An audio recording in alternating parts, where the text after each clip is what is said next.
আজকের ব্লগটা শুরু করলাম নদীর পাড় থেকে। আসসালামু আলাইকুম, সবাই কেমন আছেন? আলহামদুলিল্লাহ, আমিও ভালো আছি, আশা করি আপনারাও ভালো আছেন।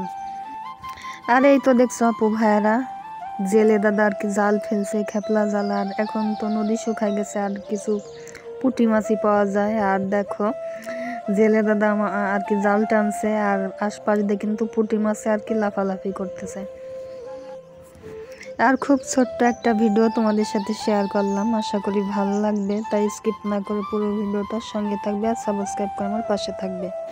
আর চলো এখন বাড়ি চলে যাই, দুপুরে রান্না করব। আর আজকে রান্না করব হচ্ছে তোমার উস্তে আলু দিয়ে তোমার বড় সিলভার কাপ মাছের ঝোল। আর ভাতটা তো অফ ক্যামেরায় রান্না হয়ে গেছে।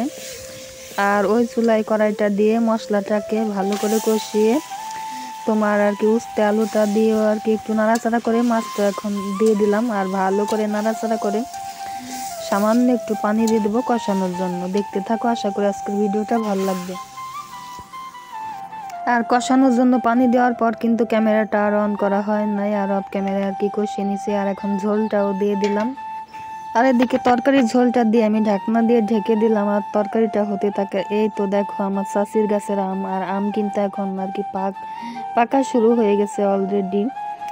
আর এই পাকা আমগুলো এত মিষ্টি, আমার চাষির হাতের গাছ লাগানো আর কি।